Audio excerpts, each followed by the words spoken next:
So, we're going to talk about drugs. There are some drugs that are good for our bodies, that are healthy, that can make us healthy. In fact, right now we have a lot of pharmaceutical companies that are trying to figure out some good drugs that can cure the coronavirus. So, a drug is a chemical that affects your mind and body, and it affects the way we walk, the way we talk, we think, and we act. And some drugs are illegal, while others are legal. Here's some things that you can get over the counter.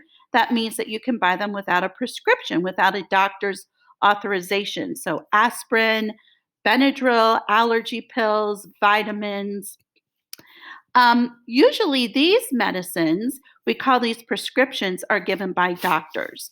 And they're for certain people and certain ages. They help keep us healthy. But one thing we want to be careful of, these cannot be shared. And usually on the label, it will tell who the medicine is for. And then the doctor will say how many tablets or pills that person should take a day.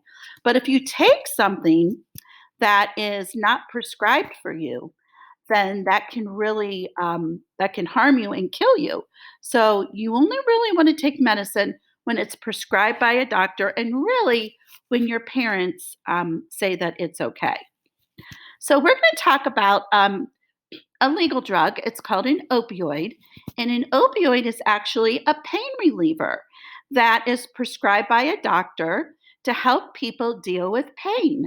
Maybe they have had surgery on a knee or a shoulder, and that's okay because it's prescribed by a doctor.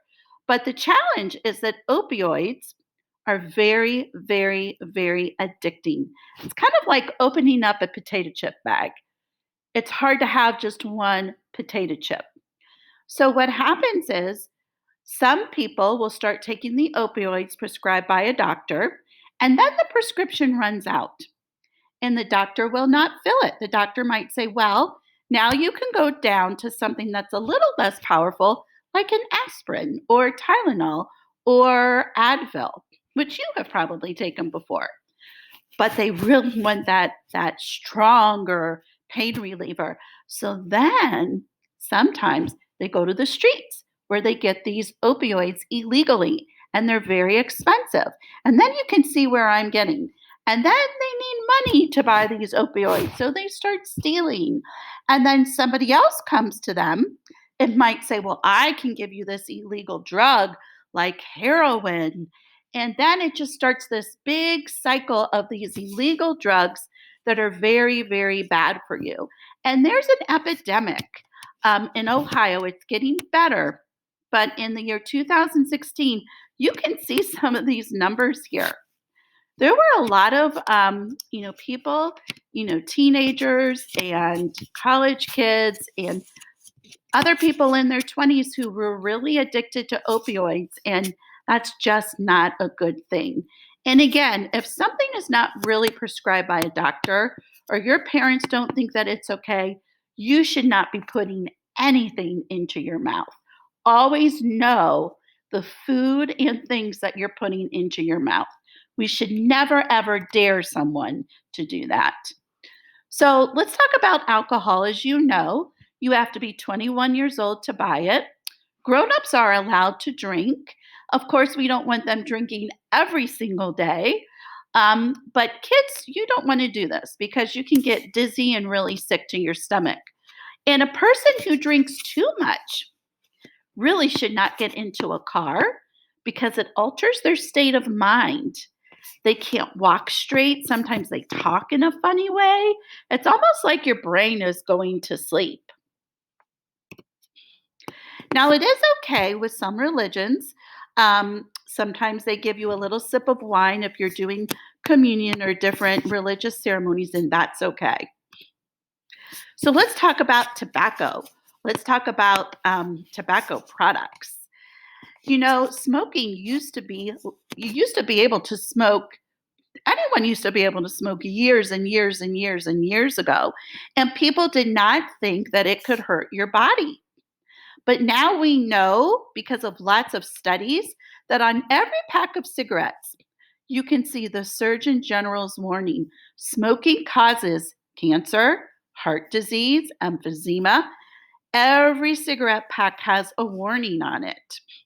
And the problem is, there is a chemical in the cigarette called nicotine that makes it very, very addicting, kind of like those opioids.